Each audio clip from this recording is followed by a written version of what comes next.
when you're really in the heart and you're really in that empathetic field of feeling it all. I think love is the full spectrum of our emotions. You know, it's not just the fluffy, shiny bits, it's the full emotional spectrum. And in Western cultures, we're often taught that half of that spectrum is bad. You can't feel like that. You know, you can't feel rage, you can't feel frustration, you can't feel sad about something. And actually, it's so important to really welcome all of those emotions through to activate and to really remember that we live with our earth. We don't live on her. Welcome, everyone, to this special live podcast episode. Some of you will remember that we collaborated with Noisily Festival back in 2021 with a special event we hosted and then a discussion that you can listen to on episode 142. We then presented a discussion panel at the festival last year on that same theme of We Are Nature, which we didn't record. And now this year, we are bringing you our live conversation from the festival on the theme of We Are Love. The themes are different, yet so connected. As my friend Kyle Reeves, who was with us at the festival, said, love is our nature. The sound quality won't be what you're used to, as there are just 5,000 to 6,000 people dancing in the background over multiple stages. But what you do get is a little doorway into the beautiful atmosphere that we experienced. We have kept in the claps, the jokes, and the meditation to transport you there with us. If you are driving or operating heavy machinery, don't close your eyes for the meditation, but see if you can expand your loving field of awareness whilst you focus on what you are doing. Noisily is a beautiful festival in the woods that celebrates music and the arts and has an ethos of sharing underground electronic music in a holistic environment that feeds the mind, body, and soul. It's an annual gathering in the UK to dance, create, learn, connect. This year, I supported my friend Luke McSweeney's wonderful biodynamic breathwork and hosted a cacao ceremony on the theme of We Are Love.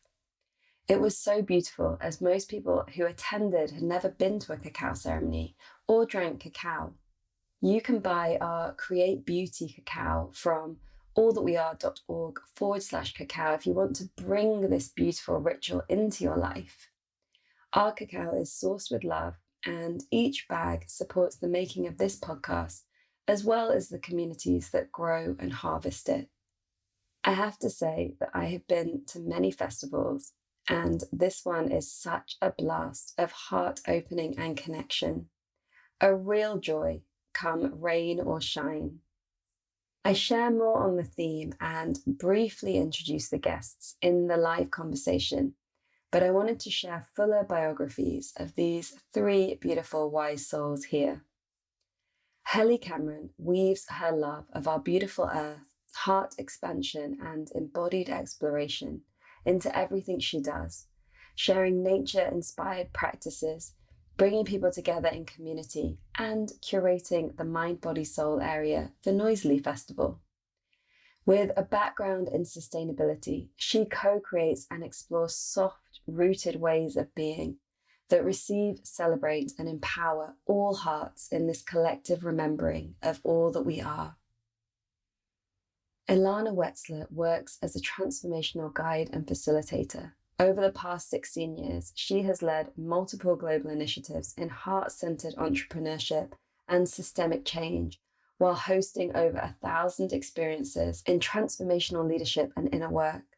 Ilana has become a companion for pioneers, those with the courage to explore the depths of who they are, creating spaces for them to remember their true nature and cultivate their inherent capacities needed to lead profound transformation from the inside out, individually, collectively, and systemically.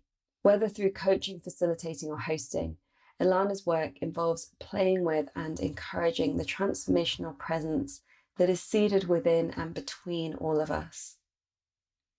Bruce Parry is an award-winning documentarian, Indigenous rights advocate, author, explorer, trek leader, and former Royal Marines Commando officer. He employs an ethnographic style and a form of participant observation for his documentaries. His documentary series for the BBC entitled Tribe, Amazon and Arctic have shown Bruce exploring extreme environments, living with remote indigenous peoples, and highlighting many of the important issues being faced on the environmental frontline. He created the film Tawai, A Voice from the Forest. Ilana, myself, and some friends are creating a platform for dating, Radiate, which is in its very, very early stages. It's for people on this path who don't want to do the apps but want to meet incredible ones and also access tools to support them in relating better. You can register your interest at radiate.space. In this episode called We Are Love, Noisily Festival Live, we speak to the question, how do we love wholeheartedly? I hope that you enjoy this and it opens up deeper possibilities of love for you. Welcome to All That We Are, with me, your host, Amisha Gadiali. On this show, we explore the weave between activism, the sacred, creativity, and regeneration, the spaces where our inner and outer worlds dance. From healing trauma to nature connection, to new technologies to ancient wisdom, it's time for us to move beyond silos and into an integrated way of being. Every one of us has ideas and personal experiences to share that can lead us to a more beautiful future. Despite the challenges we face as a global community or the pressures we meet in our daily lives, when we stop and dare to listen, to ask ourselves the big questions, and to share what we are already doing and envisioning, we create the futures of our wildest dreams. And we begin to embody all that we are becoming, and all that is possible. I am joined here by three beautiful, beautiful beings. We have Hely here, who is a yoga teacher, a mama, and is the curator of Mind, Body, Soul. Hasn't she done a fantastic job?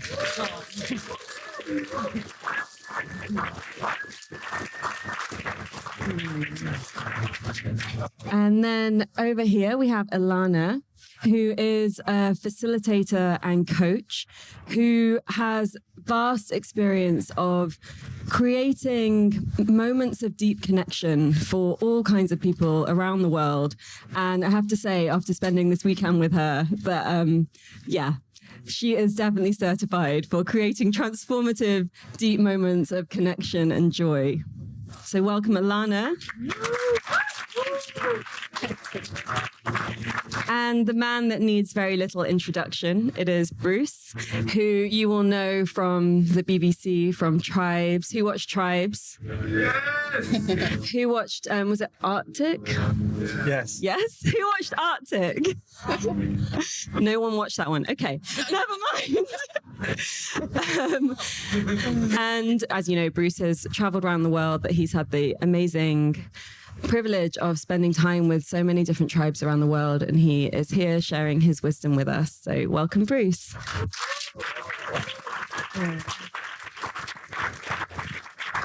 And I am particularly delighted because all three of these humans are people that are in my life that I absolutely love and adore. And so I hope that we can really share a beautiful field of love with you this afternoon and brighten up your Sunday afternoon. You're all doing so well to be awake, and well done for surviving the mud and the storms. And here we are, back under the sunshine. So yes, one to the divine weather gods. No clapping for that weather. Okay, fair enough. Fair enough. The rain was tough. I am going to share with you the theme of this festival. So who knows that Noisily has a theme every year? Do you know that? And do you know that the theme this year is We Are Love? Yeah. And these words were written by this beautiful woman, Hely, And these are the words that have guided the creation of this festival in its curation and production journey, and also has been the framing through which we've been invited to play and connect and be together over these days. We are love. In the midst of the swelling seas of change, and as our hierarchical systems gradually disintegrate, this is the vibration that calls us all home, that gifts a welcome belonging and cellular connection to all beings, all life. This year at Noisily, we choose to celebrate love in all its magical manifestations, colors, textures, and flavors. In its bare-bone essence, a universal energy field that knows no boundaries or division, that simply is. Love is not just sunshine and roses. It is patience, surrender, grief, and rage. It is taking a pause within the constant of doing. It is reaching out to a friend in need, asking a stranger how they are. It is listening, feeling, welcoming our full emotional spectrum of being. It is spring's first tender shoots, the wise old oak yielding itself back to the earth to make space for the youngers. It is the continuous pulse of the mycelium network, drops of rain tumbling down onto parched soil. It is honoring and celebrating the cycles of our incredible living ecosystem. We welcome this life force in as our home, to feel its power and embody its grace, to connect with each other with open hearts, to discover, explore, play, move, meditate, create, and dance in love. For love is our greatest teacher, our catalyst for growth and change that roots and weaves all life. Together, we remember we are love.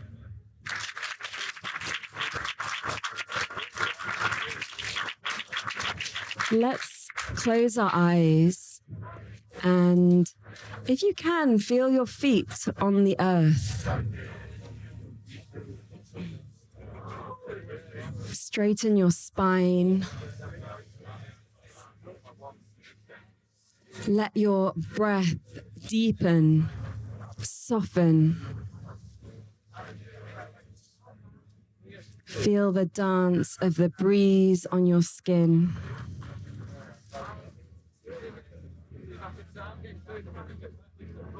Bring your awareness into the space of your heart. And feel these words.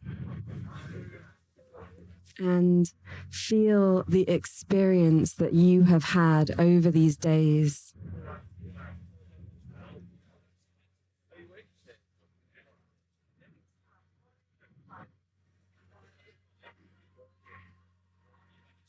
You might want to bring one hand to your heart, maybe one hand to the earth.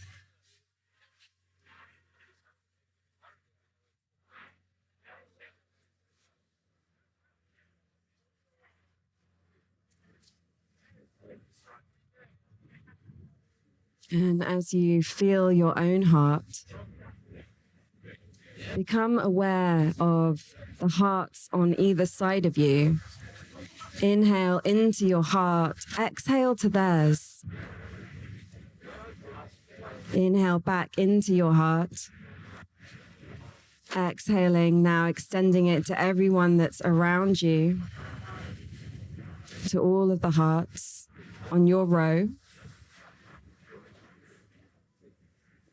And extending it now to all of the hearts here in the mind stage area.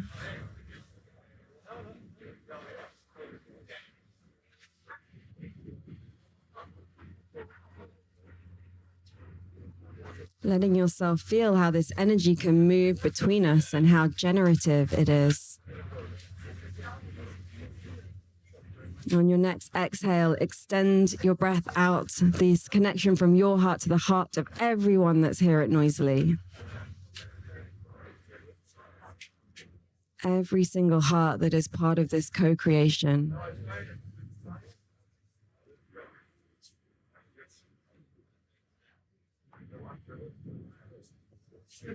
And now extend your heart out to everyone that's here at Noisily, to all of the hearts that they've left at home, maybe the ones that are looking after the kids or that are keeping stuff down so that you could come and have this experience.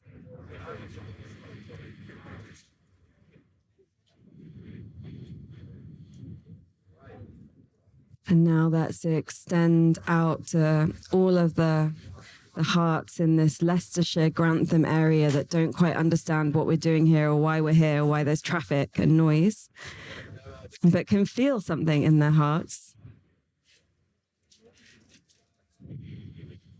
Let's take it out all the way through the country.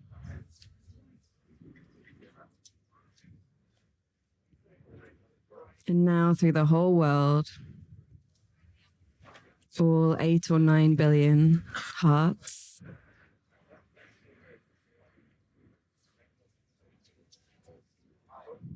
And let's extend our love matrix to all the animals.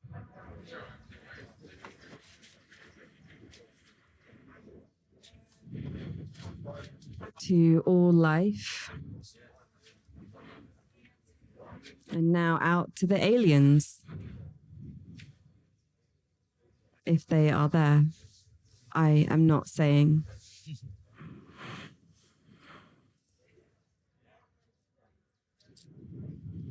Feel that deep cosmic depth of your heart, of your love.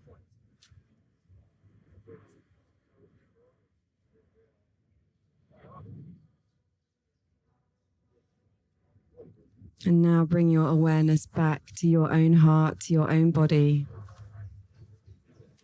Feeling the boundaries of your skin and bones. And yet all that energy still is. So you can feel your energy and you can feel this whole collective heart.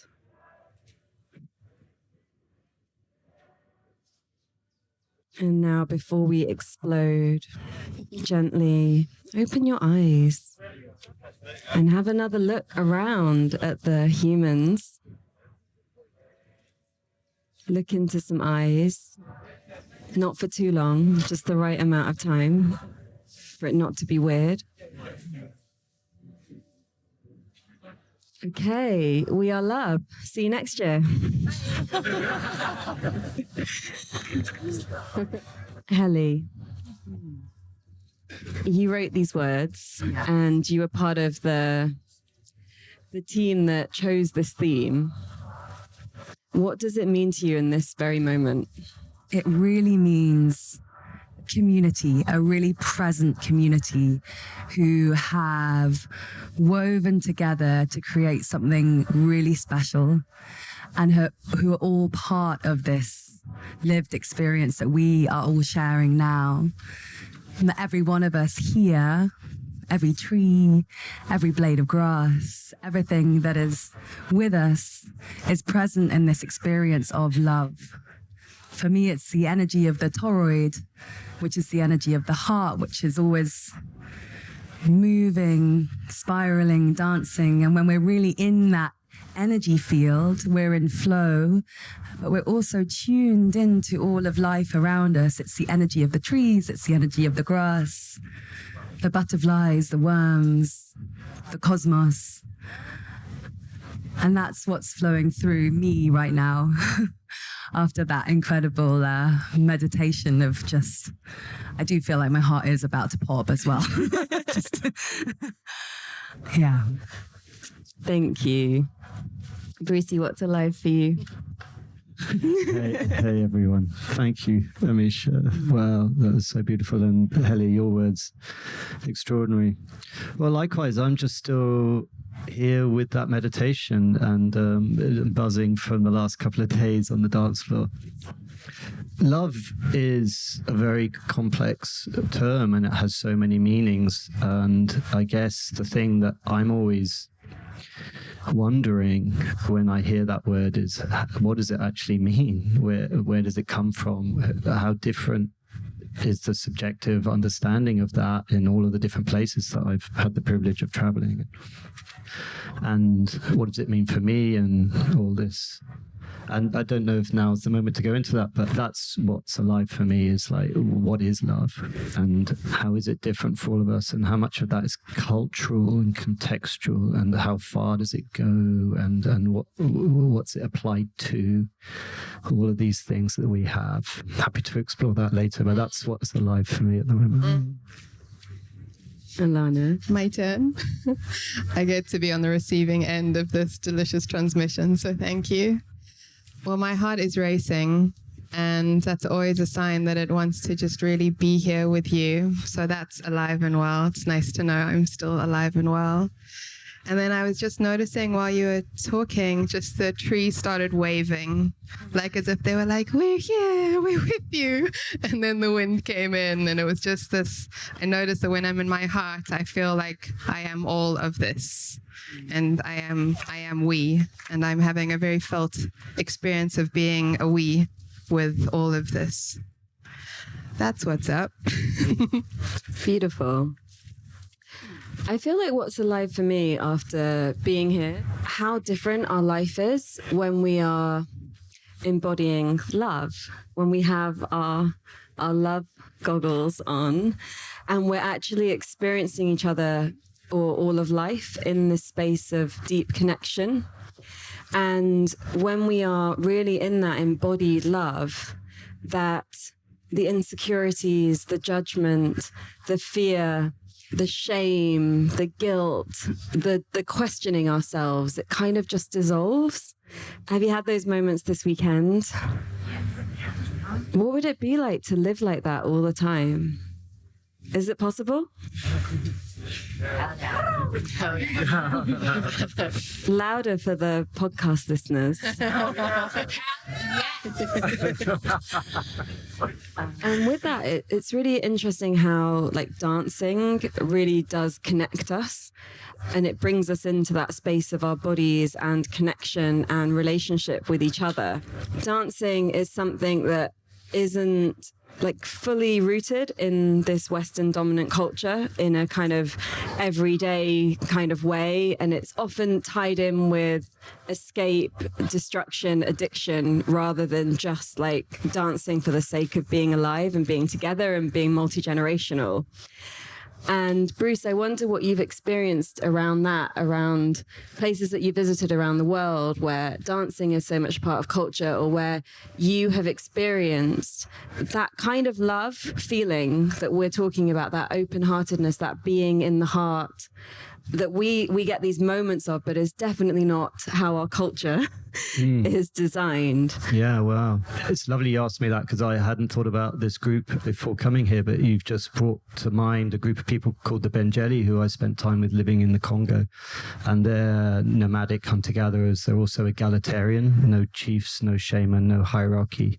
Very strong women holding space, but not matriarchy. They're egalitarian, so it's a really supremely interesting place. And one of the things that they do on a daily basis is sing and dance. It's like absolutely part of their daily ritual. Babies are in arms while the mums are singing and dancing, and the way they sing is polyphonic. And that's also relates to their egalitarianism. Everybody is kind of invited and almost expected, but everyone just generally wants to add. But they're all adding their own individual rhythm and harmony. And so everybody is performing and adding to the collective sound so it goes to a certain rhythm and there's a certain set of words perhaps or chorus, but everyone is playing with that individually. But the beautiful thing is that nobody is ever so loud that they're dominant, and yet they have to be present, or they choose to be present. And what you find when you're joining in with something like that, which as a stiff English white guy is very hard, but if you're capable to some degree to be able to join, what happens is that you find that you become the collective. And it's really curious, the little tricks that they use in this singing and dancing is that not only are you having to work incredibly hard mentally to stay with it, but also things like the clapping is almost like a semi-quaver after when you think you would clap. So you can't just become unconscious, you've got to be present with it. And if you just get into your normal rhythm, you find that you're out with everything, so you've got to be with it. And also the foot movements are slightly not what would, for me, be intuitive. So again, you have to be incredibly present in your body, in your senses, and your singing, which is, frankly, an almost impossible task. But because your left hemisphere is being worked so hard, it allows for the right and the intuitive and the sensory and the part of you that is able to feel emotively connective to everything else. So you literally become the sound, you become the group, and then if you get it good enough, and they talk about this, you then become the forest. And that's singing and dancing at its best. Makes me wonder if anyone has become the forest in the last 2 days. Yeah. There's such a thing that just came up in my mind about the relationship between surrender and presence, like total presence in what you're experiencing and allowing a surrender and a dissolution into the collective. And what a courageous move from control that takes. And so what's coming up for me is like where even in my own life can control just be handed, just surrendered, just totally surrendered to the love that is. Yeah, thank you.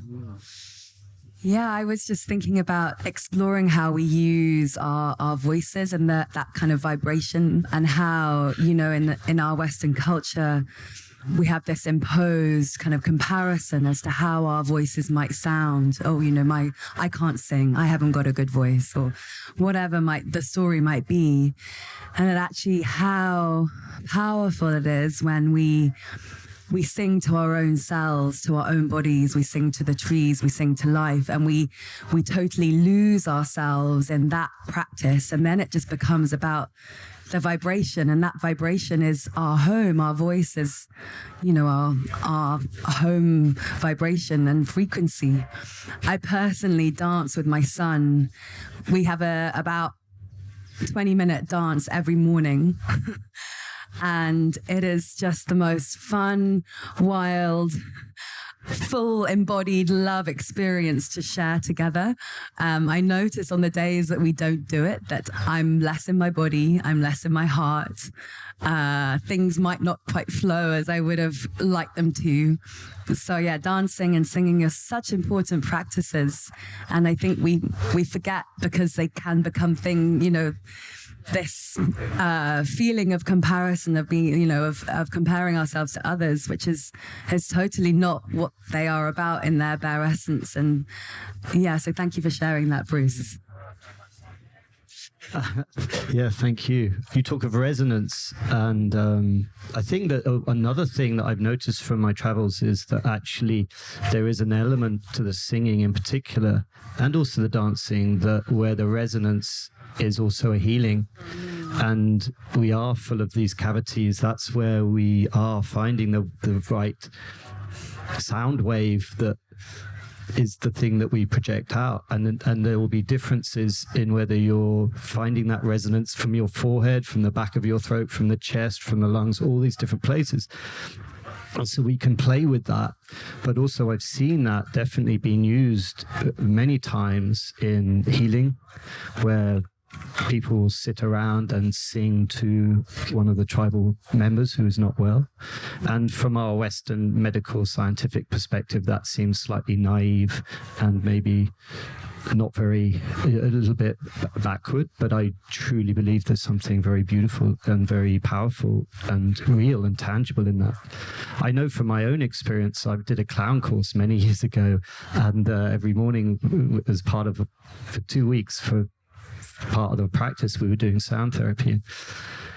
It's a long story, but I'll cut it down. There was one moment where the teacher saw something in me, and he asked me if I could sing or what I had just done, and I had no idea what he was talking about. And so I said, yeah, of course. And then he asked me to hold on to a note, like and he's like, no, harder, harder, because he spotted something. And I really pushed out this note, and then out of nowhere, the tears just poured from my eyes, and I had no idea it was coming. It just absolutely exploded out of me, and I was in just floods of tears.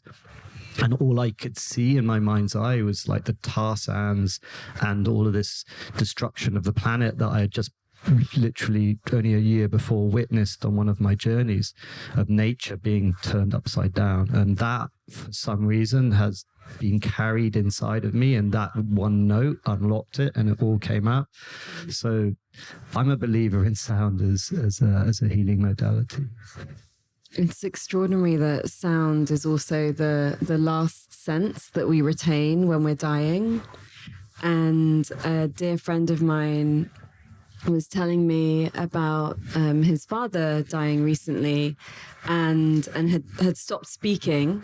And his mother was speaking to her and then speaking to him, and then saw a tear come down his eye because he could still hear. And it's this beautiful thing that we return to sound, that we come from sound, that we return to sound. And it reminds me that I spend a lot of time when I'm with my nieces. I'm always like making up songs about what we're doing or where we're going, or the little, we're tidying the room, like all of that kind of thing. I actually also do it when I'm on my own, but but yeah, like when we bring song and creativity into our lives, like what that actually opens up and how it brings a vibrancy to the mundane. Yeah, I sing to myself a lot. Particularly, actually, I find it extremely powerful being in, I love the forest. I live near a really beautiful oak forest. And I find often spontaneously just these songs will just come through, and they haven't, they're not my songs. They just flow through, and it's a really beautiful and deeply healing practice just to let them flow through and to really, go for it, because no one can hear me apart from the trees and maybe some squirrels. It is so powerful to remember that our voices also, whilst they are ours, what comes through is not ours, and that is that energy of the toroid that is, it doesn't have divisions and boundaries or structures. It just flows. And when we can be in that, it's so powerful, and we can open to the possibilities of everything that is alive around us, and receive that wisdom. Yeah. It's such a beautiful invitation. When I did my priestess training, my teacher said that when you're in relationship with trees, they love our humanness, and the trees don't sing and dance. So actually one of the most beautiful things that you can do to express your love for nature is sing and dance with the trees. It just reminds me of a very sweet moment. I feel like I'm about to share a very private thing that I will probably second guess, but I just moved into a beautiful new home, and there's a line of trees outside of the big glass window. And it was middle of winter, and I moved in, and I was like exhausted, the big move. And then after about a week of moving, I kind of sat down just to take a breath. And then I kind of gasped as if I'd been like called awake to this line of trees who were all just waiting for me to acknowledge them. And I kind of got this moment of like meeting friends who were just there being like, hey, sweetheart, we're going to live together. And I had this amazing moment being like, hello, hello, hello, and introducing myself, and then really finding myself dancing. And it felt profoundly intimate to the point where now when I invite people over, I'm a little bit like, these are my tree friends. We know stuff. So thank you for validating my very private tree dance. We're in it together. Yeah.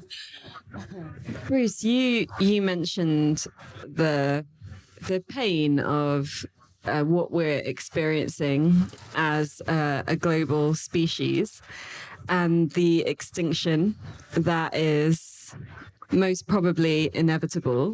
We have 60 or 80, sorry, I'm not a numbers person, topsoil left. And so here we are, and there is so much suffering. There are so many people that don't have homes right now. We are in the most insane refugee crisis that is even imaginable, how complicated we have made it to be a human and just have a place of home and belonging. And we have poisoned our land, and we have poisoned our oceans, and we have poisoned our rivers. And you don't have to have the answer to this, anyone, but it feels important to ask the question of what is love's part in that? And how do we anchor into love as a way of bringing some hope, bringing some new possibility, bringing ways to hold ourselves during this time? Thanks, Amisha, for that invitation. Well, it's really clear to me that we can conceptualize the change as much as we like, but until we feel it, it's really hard to actually embody it and enact. We have to actually feel once again what it is that we are and what it is that we're doing in the world. That is the journey I believe that we have to go on if we're going to really make it through, is we have to really start to feel in our bodies our impact, and through that feeling then the action will come. And so for me, empathy and love are actually quite closely linked.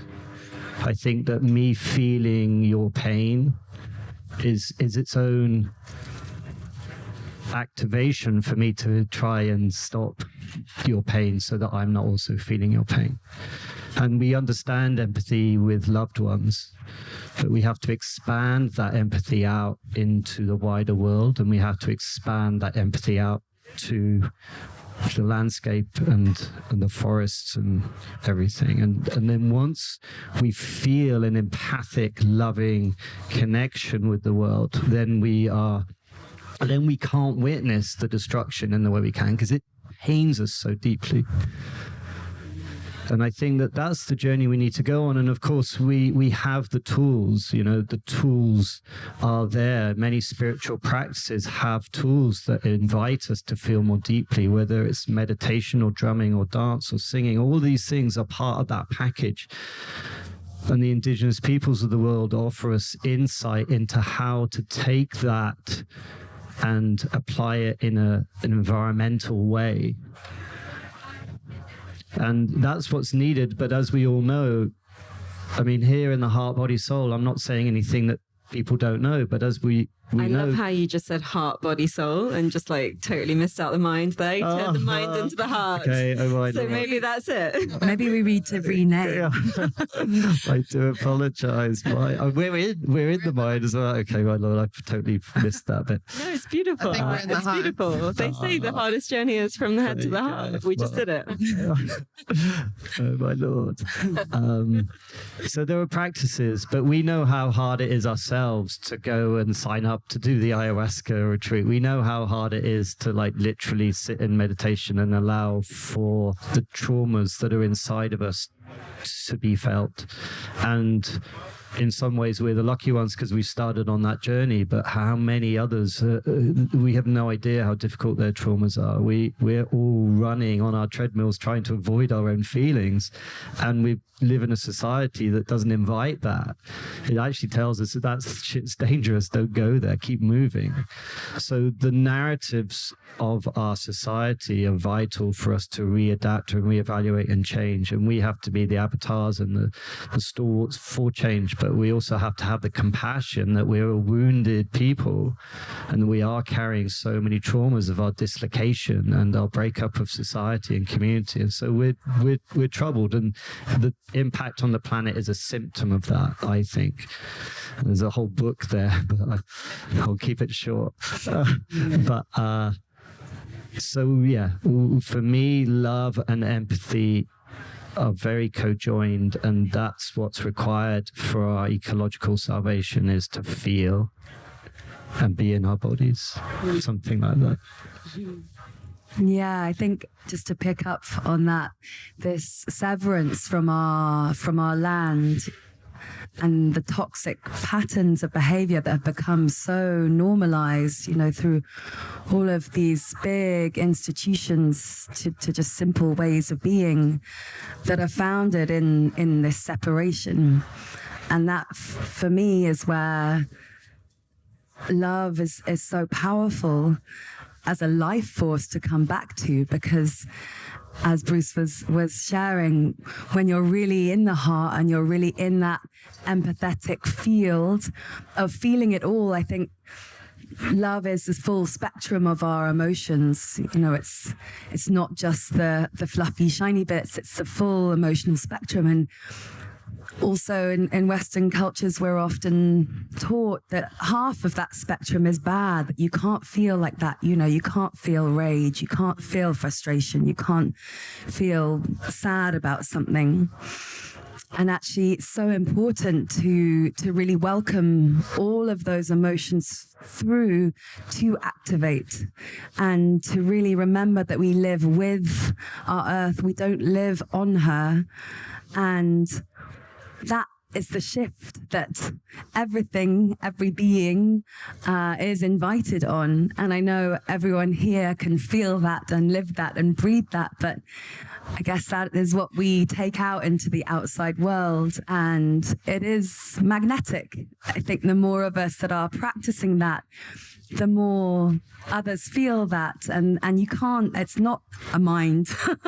It's not something that can be kind of rationalized, or it really is, it's the heart. So maybe we should rename the mind tent to the heart tent. I love that.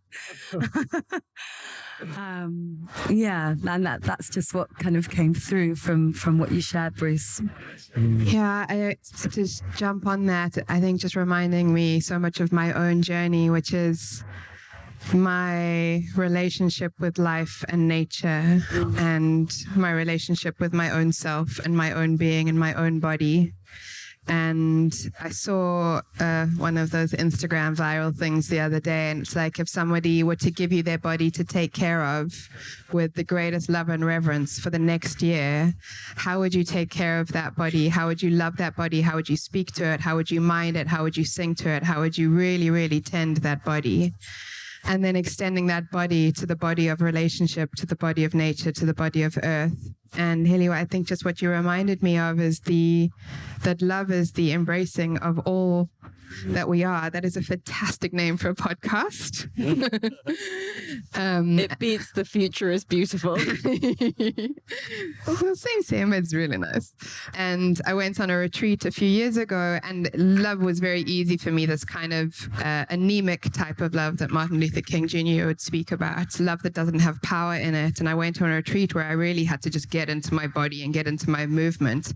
And lo and behold, I found like a life of rage that had been like waiting in my lower chakras, that like wanted to be roared and screamed and punched and moved.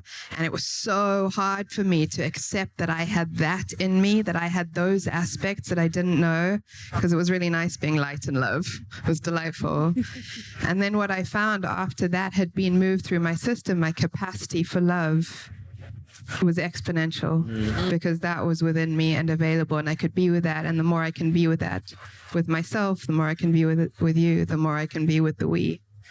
Yeah, thanks, Hely. Because we're so obsessed with like being good, being fine, you know, like stiff upper lip and all of that. And also chasing like great experiences all the time. Like that's really part of this dominant Western culture. And as a culture, we don't always look after each other. We don't always, you know, everyone wants to hang out with you when you're like really fun or really rich or whatever, famous. But like they don't necessarily want to come around when you're grieving, when you're super sick, when you have a chronic illness, all of that kind of thing. And as we're relating to the bigger picture of all of the issues that we're facing as a global species, I am reminded of what it actually takes to relate in love. And that can be the relationship with ourselves or with another.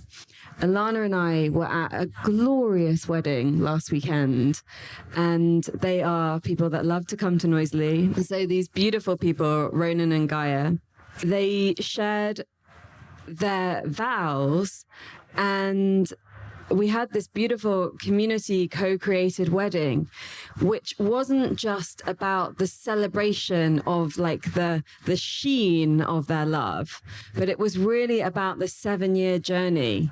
And that was all mentioned within the actual speeches and the vows and the ceremony of what it took to get to there and how they tended to that. And one of their vows was responsibility. And I don't think that we relate responsibility and love together. I feel like we go with love being this kind of like more hedonistic, pleasure-based thing, and actually forget that we have to tend to that love with such deep respect and reverence and responsibility that we have to show up. We have to show up for ourselves. We have to show up for our partners. We have to show up for our community. We have to show up for nature. We have to show up for the global community that are more affected by what's already happening in the world than we are. And that love is not just a spiritual feeling of beautiful vibrations, but it is a call to action in itself. If you can feel it, then what is it asking you to do? How is it asking you to show up? How can you share what you have in order to uplift everything that we have?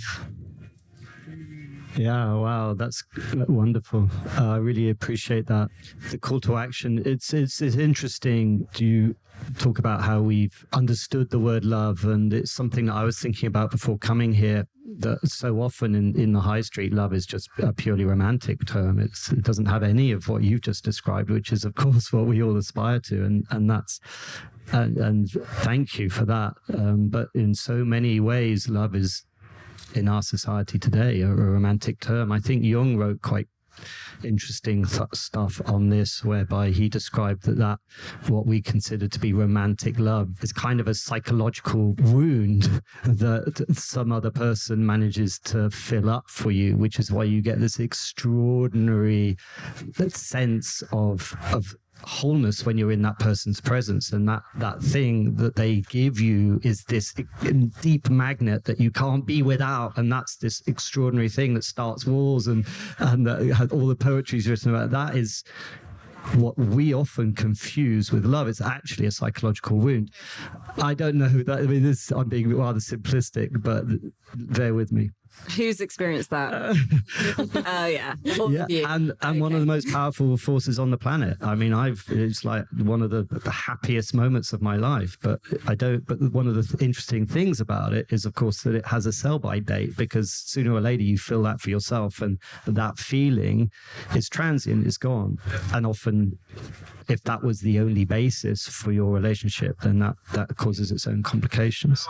Then there's another type of love, which is that people say, well, unless you've had a kid, you don't know what love is, because when it's born, then you know that you'll give your whole life for that person. And that's maybe more akin to what a a true romantic, well, not romantic, but a true deeper sense of love could be, which is a giving rather than that needy, graspy, wanty, often carnal thing that we often confuse. And so this idea of it being something that I'm happy knowing you are alive in the world, I just abiding in this sense of deep love for you. That's another thing. And then there's another one still. I made a film a few years ago called To Why. And that word I chose because it had this kind of multi-dimensional aspect to it, which I didn't feel that the English language had an equivalent to. And the way that they used this word was in a number of ways. They didn't use it romantically so much, but they used it as a sense of connection. And it was a sense of connection to community, to place, and also to like some sort of a nostalgic memory of something, of a time gone by. And I thought that was an interesting word. And the Welsh have a word that's similar to it called haraith, which has got a sense of nostalgia and feeling, like a longing of something. That got me interested, and especially what you wrote earlier, Helen, about this like love being also very related. And we've all spoken about the woods and the forests. Well, the title is This Is Love. There is something in that. And I was wondering what our English version of that was. And this element that a number of indigenous groups have a word for, which is like this longing. It's like longing for the land, longing for people. We know that word as well. We can long for a time gone by. We can long for an innocence of childhood. We get this, when we get that feeling, it's in our chest. It's like a deep sensory, like heartache. And yet at the same time, it's beautiful. We don't want it to go. We're happy with it. It's, even though it's a heartache, it's a longing. I long for something. It's a sense of being as well. And I think maybe the closest we have is to belong. Maybe I haven't looked into the etymology as much. I've looked at it. I was going to look earlier today, but there's no signal. But I think that belonging has something of that. And maybe that's another thing that we need to reconnect with, is where do we belong, which is the landscape that we deeply long in and for, which is the community that we belong to, that we long for and are part of. That's something I think that we need to reconjure. It's this ache of knowing and being with and longing for a place and a people. Something to think about. Something to feel about. Just in the rebrand of the mind to heart. I was just struck by something that you said, which was to feel that. And I don't know about you and everyone who's here and listening, if there are emotions and feelings and aspects of self that you just will not go near within yourself, that as soon as they start revealing themselves, they kind of need to be shut down, numbed down, reduced in some way. And just while you were talking was this like, how can we just flood those parts with the love that is available so that they can be seen and welcome and cherished.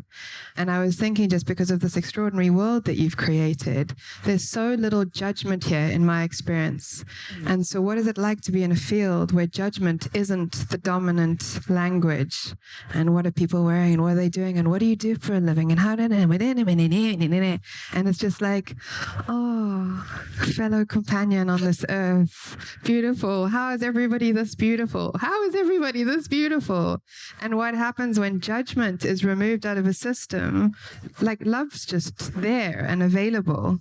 And it reminds me of that, I'm going to get this wrong, but let's try the Rumi quote. Maybe you can help, which is, our task is not to seek for love. Our task is to find and remove all the barriers within ourselves that we have built against it.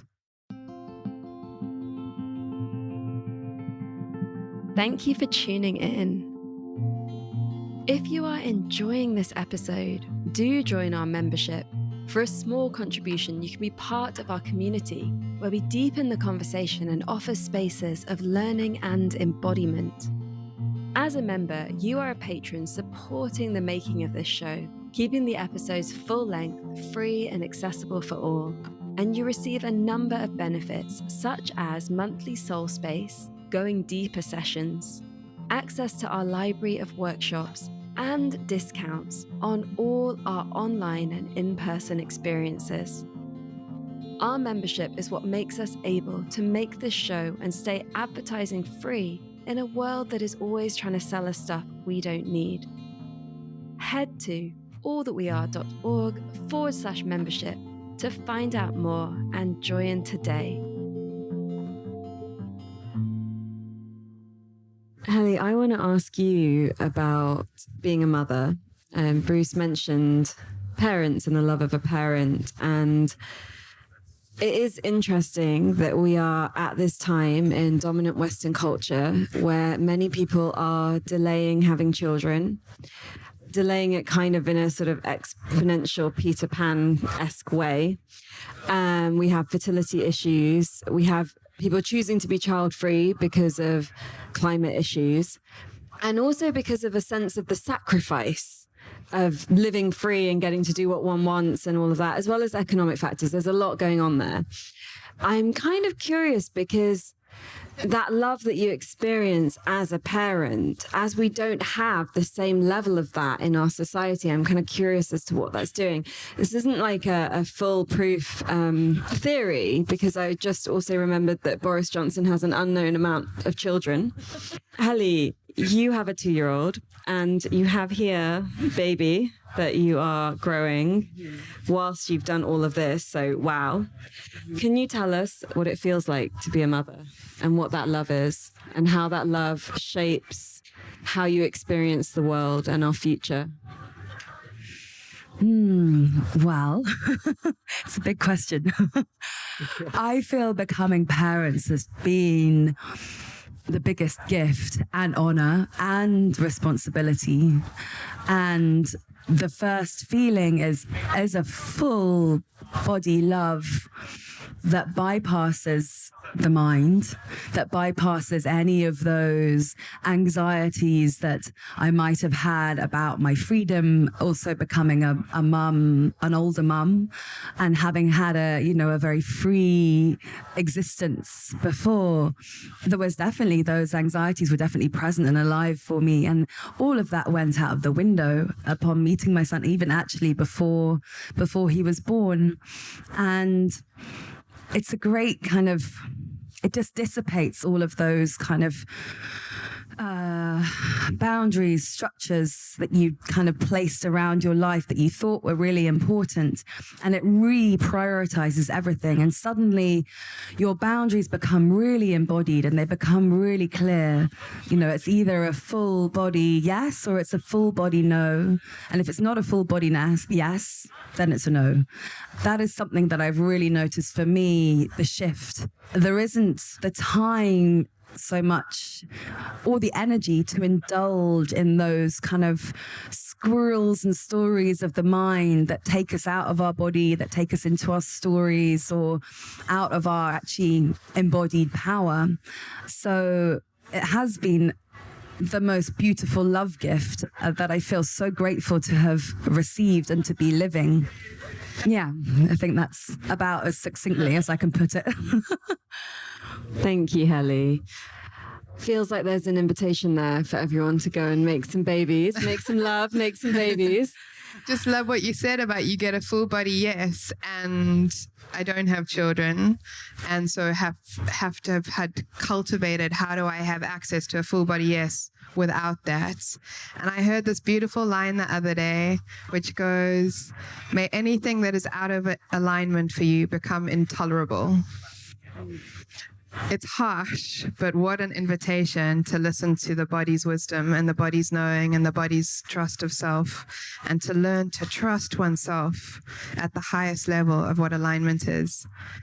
And for some reason, that lives very gently next to a story that kind of activated this whole journey for me. It was a little cartoon, I think like the New York Times little cartoon. And somebody had just died and they'd gone to the pearly gates and the angels were waiting with like, the angels were beaming and so excited to see this person. And this person comes in, and the angels, really, really eager, say to him, "So, how was heaven?" Correct. And it completely revolutionized my experience on this planet, incarnated as flesh, of like, oh, here we are. Yeah, beautiful. I want to give a little shout out to a little film that Charles Eisenstein has made recently called The Fall. And it really encapsulates that kind of choice to come here and that where we come from and then what we come to experience and to be part of shaping. Yeah, it's there's a book, and I can't remember its name, maybe it will come to me, that makes that same point, a really beautiful point, that when they first had the missionaries arrive and talking about if you X, Y, and Z, you'll make it to this heaven, and on reflection, them going, well, our own cultural understanding is that this is heaven and that we have all the blessings and all the gifts and everything right here and now, and we're not looking to be anywhere else. This is where we want to be, and I think there's something very profound about that. And that remembrance that when we connect into that place of our alignment and our intuition and that embodied power, that is divine love. That is what that is. It's not possible to experience those things without connecting to this divine love that is available to all of us in every single moment if we are able to open ourselves to it. Yeah, I'm looking around watching, like, we got hula hoops. There was a few of you having beautiful hugs. I think you just seen each other. And it's like, what happens with, this is very visible love for me. And it's like an invitation to myself of like, how do I walk through the day, through the streets of London, through airports with these eyes, where what I'm looking for is allowing myself to see through eyes of love. And my experience of it when I remember is that the world is magical. And love is available to be seen in the smallest gestures, like the way that somebody touches their elderly mom's hands in a quiet moment that nobody else witnesses, and like just finding it expressed and just remembering that in this lattice work, love is just breathing and available and within us. And so thank you. I think it was you guys hugging. You just reminded me. Thank you. I was like, it's everywhere. It's so nice. Thank you. We've been rehearsing for hours. You did it right on cue. You paid them to come and do that. Big time. Do we have any questions? Good afternoon, everybody. Upon conception of childhood, not that I've had a child, but I have conceived a child through impregnating a person, does the woman or the man experience or know right then and there that they're pregnant? Because I dated a woman and she felt pregnant with her children, and she said she felt a child then and there. And when I impregnated her, I knew she was pregnant. Now, does that happen all the time, or is that just really people who are in tune with what's going on with their bodies? I know a lot of people that have felt conception straight away and that have known and that really know that they're pregnant within days, let alone like when you can take a test. Yeah. For me, yes, I definitely knew straight away. And I know many other people who have had that shared experience. But I mean, it's a hypothesis, but I would also feel that there has to be you do have to tune in, as in you have to be feeling your body to be able to receive that and feel that. And that is more in an energy of being than doing. So if you were perhaps really busy and rushing around and, do, perhaps you would feel that less. I can just maybe extend it beyond even the pregnancy piece because I don't know. And of course, there are many people who don't know. But in speaking with many people who've had children, And I'm going to also go beyond children, where people have passed away, where an ex-lover has connected with somebody else, is that there is a field of information accessible if we know how to access it, and it can travel. We can get the information from our bodies, we can get the information from our intuition, we can get the information in our hearts. And so there are practices we can do in order to access information that is apparently invisible and intangible, that is real information. And so to develop those practices allows us to be able to be more in touch with that information. And one of those ways is through the body. I'm Silvana. Speaking about the whether you can feel conception, I remember when I was in my doing my undergraduate degree, and I had a lecture, and it was really interesting. So I think it was like behavioral psychology. In the lecture, they mentioned that normally you have like neuroplasticity. You have a lot when you're born, obviously, because you're making all these connections, because you're just like fresh and born. But they said there was like a really interesting study that found that it was like an fMRI study that found that when women were pregnant, during their pregnancy, there was like loads of like neuroplasticity and basically lots of new connections being formed in parts of the brain, especially in kind of like the more emotional centers, like the amygdala. And I found it was really interesting because it was this idea that like as you become pregnant, your brain goes through changes that prepare you for that, like essentially like that more selfless love. But what was really even more interesting was they also did the study and they looked at the fathers of the partners of the women who were pregnant, and they found that there was also lots of neuroplasticity changes. And I remember just being really shocked. I was like, what? Because it was this idea that I can maybe understand, like, you know, when you're pregnant and you're the woman, it would make sense because you know that you're pregnant and so your body's going through all these changes. But to see and think that just the knowledge that you are going to be a father can also lead to all of these changes in your brain that's so radical. I just thought it was really amazing. And it's interesting because I wonder just that preparing for connection, like how much that must be like modulating the brain and just changing the way that you think. So yeah, I just thought I would share that because it related a little bit.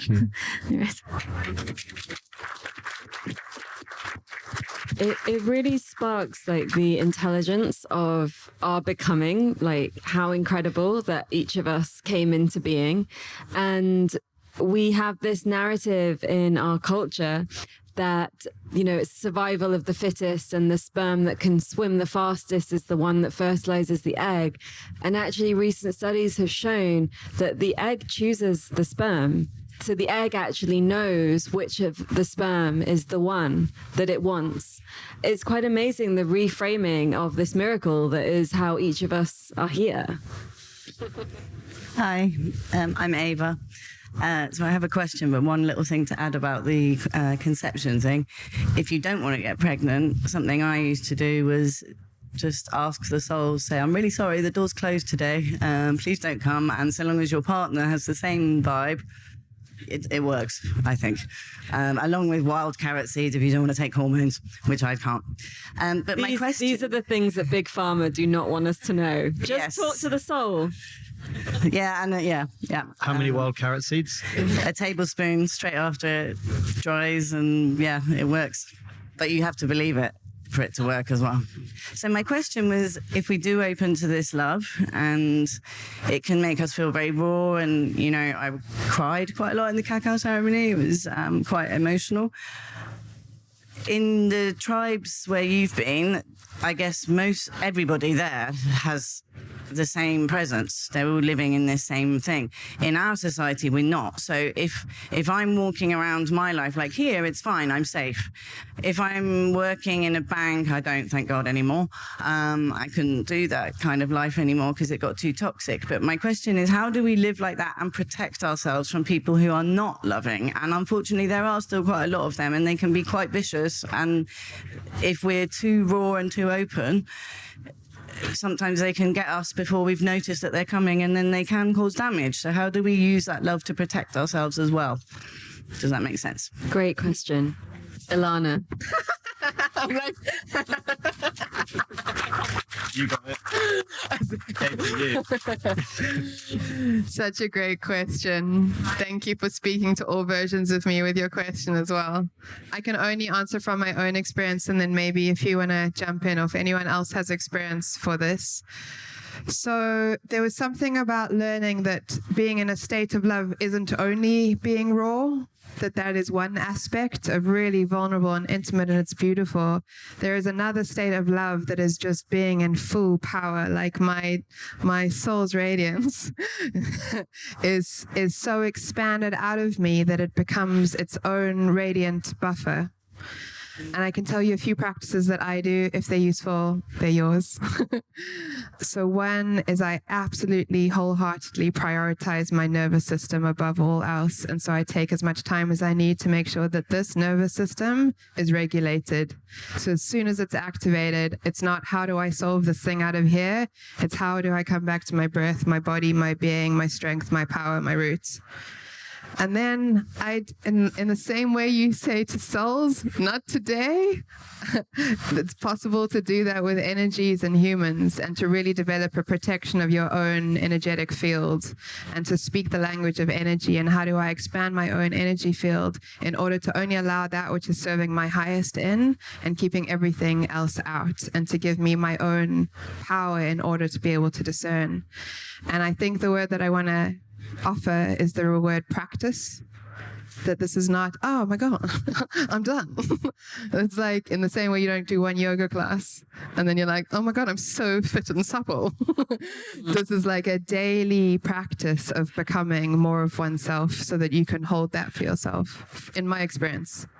That's so powerful. And as you're saying that, I'm hearing like the lyrics, can't touch this, in my head. And it's like when you create that force field of your soul's radiance. We were in this cacao ceremony where we were exploring We Are Love yesterday. We were really connecting to the radiance of our souls. And often those things happen when there is that vulnerability, or when we don't really believe in the love that we are. And that's also not a hard and fast rule. And Bruce, I want to ask you, because the people of the Amazon, for example, that are so lovingly and fiercely protecting our Amazon and protecting nature and protecting our plants, it's horrific what's happening and what they have to endure. And I wonder what the wisdom is that you've heard from Indigenous earth protectors around the world of how they do that with love when they're experiencing such violence. It is extraordinary to witness the deep compassion of Indigenous peoples in the face of what is happening to them when they are actually engaging with the very people who are, let's just say, perpetrating those destructive forces, i.e. us. Their ability to hold their own dignity and have compassion for us, so that they're willing to bring their medicine, bring their wisdom without hatred, without angst, is an extraordinary thing. I hope that it is going to be enough, because our force is powerful and we are very wounded, and those wounds are what is ultimately destroying ourselves and the planet. I don't know if we have the capacity at the moment to see it for what it is. I think that by and large, most of us see that the Indigenous wisdom not as wisdom, but as naivety, and there's a whole bunch of other stuff. So I don't know. It's a complex journey that we're all on. I think that there's so much that we have to learn. But to answer that question, I think is, I don't know how they do it, but they are able to truly bring love in the form of generally of compassion, while still holding true to themselves. It's an extraordinary thing. I'm so inspired by this, of the notion of wound and compassion, and the rawness and compassion, and these walking wounds that you said, and that the alchemy possible with wounding is compassion. So thank you for that. Hely, I want to ask you, because I have had the immense joy of knowing you for almost 20 years and experiencing your deep, beautiful, open heart and an incredible way that you navigate yourself in and amongst other people's conflicts and shit and stuff. Can you share how you do that? I think I'm not sure I can answer that, but I can try and share. And I think, practice is a really key kind of word and energy, because being kind to ourselves and noticing when a judgment or a reaction comes up and not judging that, allowing that emotion to be felt and to be loved and to be welcomed is a huge part of that. And then when you're actually in that flow of being really compassionate with yourself, then of course that compassion extends out into the full, your living web of whoever you are in community with, in contact with. But sure, sometimes that practice can be quite sticky and tricky, and that's okay too. For me, the key is really not being too much in the mind. Coming back to our rebrand, is to really be feeling. And I certainly, as a child, I felt I was always criticized for feeling too much, and now I feel that as a superpower. Like being able to feel so much and to be feeling with everybody else's feeling is a real gift that we all have. That's certainly not mine. We all have that. We just can be taught or programmed to disconnect from that feeling. So it really does come back into that toroidal energy of the heart and of being. And it's actually 27 years, so nearly 30. Forgiveness comes up for me. And there's a podcast that I did recently with Barbara J. Hunt on the power of forgiveness. And I have done some one-on-one forgiveness work with her, especially around a very difficult relationship that I have in my life. It's incredible to be able to forgive the ego of someone and then connect to their higher self. And then actually that kind of helps you with the emotional aspect of the situation, so that you can actually be a little bit detached and in the way that you approach it, because you're not expecting something different from that person. And it reminds me that we're hosting a global forgiveness field on the 26th of July online, where we're actually going to be going through a forgiveness process for all of the global issues that we're facing, the poisoning, the genocides, the refugee situation, all of it, in the way of freeing up the resentment so that we can act with more of that love. And I would really love to invite all of you to it, because we need as many people as possible to join in on that field, because then what might the ripples be? I'm also just vibing with what you guys have just been saying recently, the deep feeling and also the practice. It's like, for me, this idea of feeling deeply and being in our bodies, in our hearts, and not shying away from the raw feelings is a vital practice. And yet, to wallow in that is overwhelming and it becomes disempowering. But to hold that in balance with the joy of life and the joy of being and all of the laughter and song and dance that we need to have in order to be full, but to not just be that either, because then that can become overwhelmingly disconnected from our actions. And so basically for me, my practice is to hold those two almost competing and opposite feelings in balance. I want to feel the pain when I put the petrol in the car. I don't want to shy away from that. I want to remember every day what I've seen of the destruction of the planet as a result of my behavior. When I walk into the shop and I look at the palm oil on the chocolate bars, I don't want to just ignore that because that's too difficult.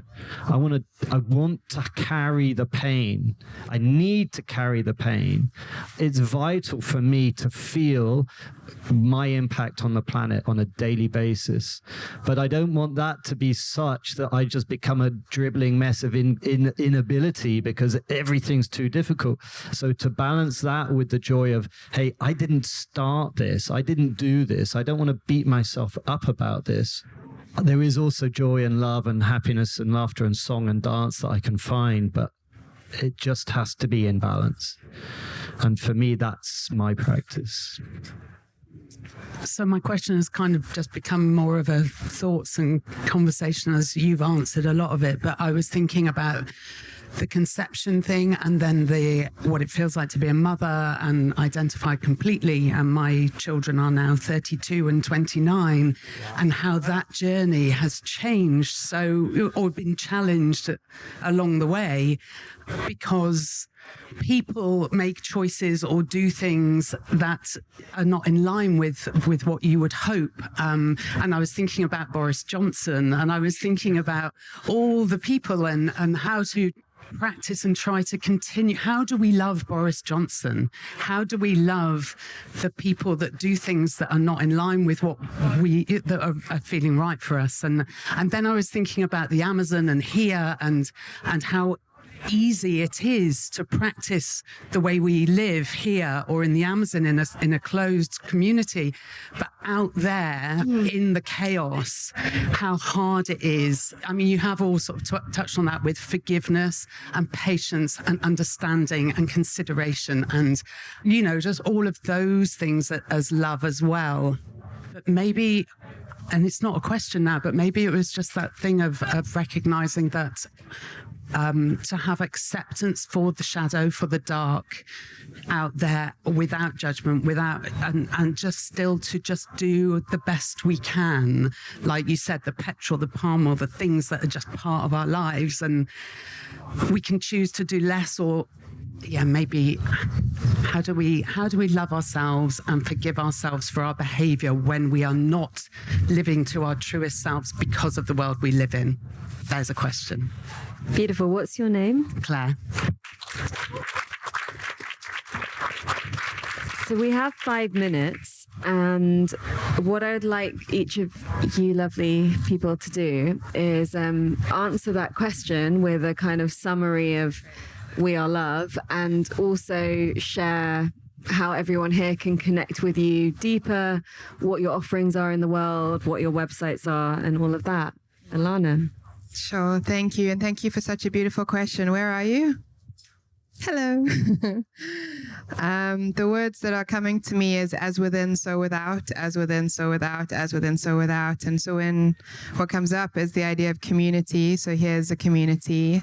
And I have a community within me. I have voices who disagree and fight, and they've got all sorts of relationships. And there is a self that can witness them, but there is a family within there that I do my best to hold space for and to listen to and honor and build their relationships of trust and connection. But internally, I feel like I'm a we. And how can I flood that community first and foremost with love and let the love from that place overflow into this place, into that place, into that place. And so for me, if there's darkness outside, there is darkness within, and darkness is now my beloved friend. Boy, she knows some stuff. She knows some stuff I've avoided my whole life. And I'm like, oh my gosh, you know a lot about me. And so really befriending on all levels. That's my closing. Totally non-linear, but I'll take it.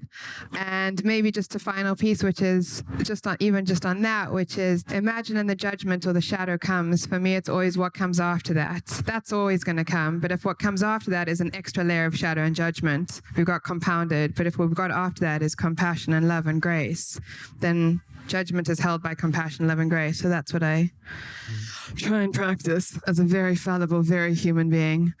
You can find me. I'm on the internet. where all things live now. I have a website. It's ilanawetzler.com. I bring groups together from especially people in very pioneering, very high-level leadership roles, usually with access to high resources, and I bring them together to see what happens in a space of love with radical community and radical action. I'm sure there's other stuff, but I think I'll leave it there. Thank you for your amazing attention on an afternoon at a festival. It's very beautiful to be with you. So thank you. And thank you, Magic Beans.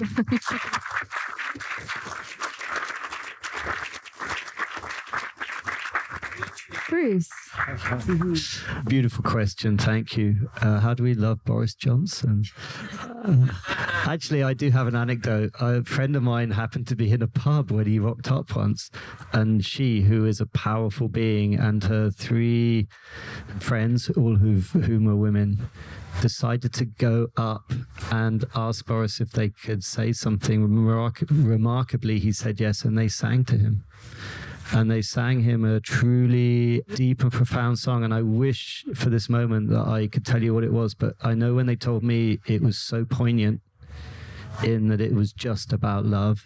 And it wasn't accusational or aggressive or anything. It was just about love. And they genuinely did that in this pub in the middle of the day. And they just sang their hearts out. And he thanked them dearly. And I think that there's a good chance that they may have shifted only 1 little degree, but they had an impact. And so that's how you love Boris Johnson, or one of the ways. And credit to them, I would not have had the guts. But that was beautiful. Yeah, for me, I come back to what I said a second ago. It's this practice of holding things in balance and not letting go of the pain, while also really holding on to the joy. And that's a hard practice, because so much of my life is, almost all of it, if I really want to be with it, is causing a negative effect somewhere else. That's a big thing to take on board, but I don't let it get me down. But it does ensure that I try and stay moving in a direction of simplifying, of localizing, of reconnecting, and all these things. And just to remember that we are nature, and we are love in nature, and that is a huge part of it. There's a lot of philosophies out there that forget that element. But let's not forget that element. That needs to be a big part of it. I've forgotten the whole question at the beginning of it, but I think that's enough for me. Do you want to share anything about what you're currently up to and how people can connect with you? I'm in the middle of potentially trying to make a new film. I left the BBC some years ago, and then I made a feature doc called To Why, which touches on some of these stories, and then I'm trying to make a sequel to that, which goes much deeper into kind of action points, politics, and various things. So that's what I'm working on. I haven't launched that yet, but I have a website, bruceparry.com. I guess there's probably a place to sign up for there if you want to learn more as when it comes, but that'll do. Thank you.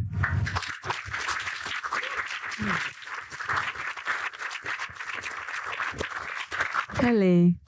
Yeah, great question. It doesn't have a simple answer, but I think the practice of really loving ourselves from the inside out is such a powerful one, and a practice, a journey.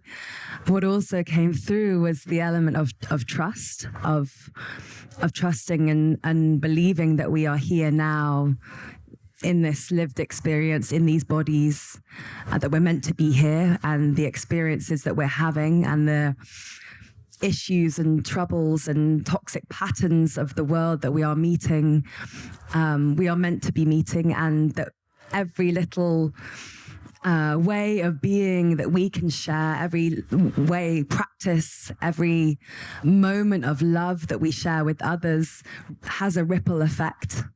And so very small actions and ways of being actually can have such a big effect. And to remember that power that we all hold within our bodies. Yeah, I think that's kind of what came through for me. Trust and love. I share embodiment practices that are inspired by the patterns and rhythms of nature. So really coming back to our body's natural intelligence without kind of so much mental instruction, just with the intention of really feeling and being in this incredible living web that we all form part of, as well as curating Mind, Body, Soul here at Noisily. Woo! And yeah. I don't have a website, but I am on Instagram. Can we have a round of applause for Noisily, for Lockie and Rob and Charles and Bill?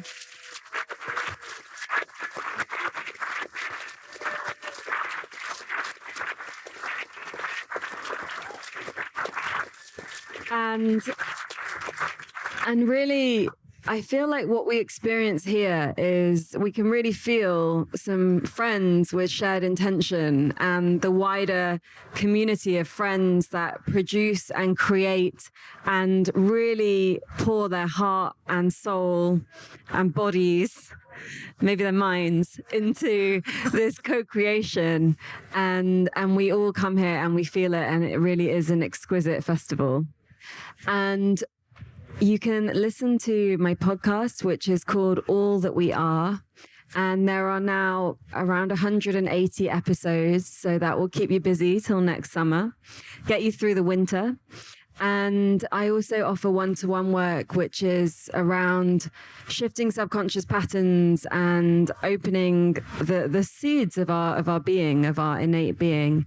And you can find out more about that at allthatweare.org or amisha.co.uk.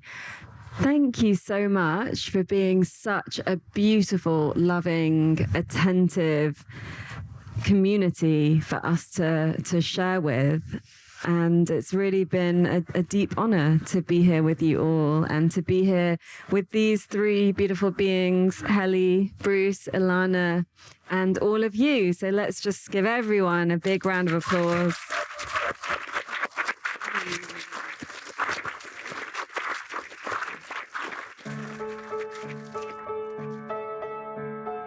Thank you for listening. We hope that you have enjoyed this episode and it has sparked some inspiration and creativity in you. As always, you can find links to everything we mention in this episode, download our book, and discover so much more over on allthatweare.org. We give space to our guests to share their perspective without debating it or fact-checking, as this approach allows for deep, unedited conversations from the heart. We trust your discernment and wisdom to take what is useful and challenge what isn't in your own understanding. We offer spaces for discussion and integration in our membership community, which we would love for you to join.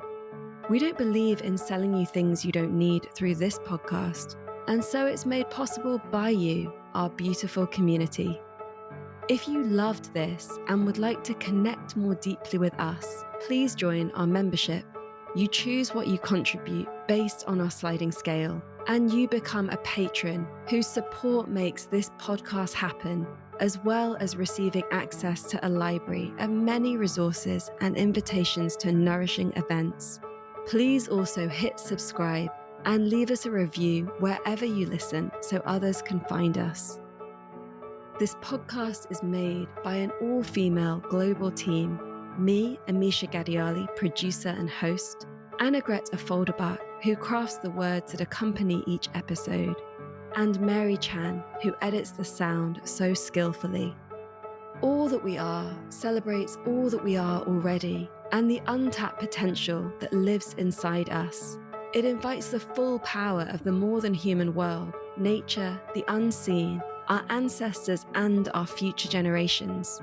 It reminds us that we never exist in silo, through borders, timelines, or polarity, that in each and every moment, all that we are is here.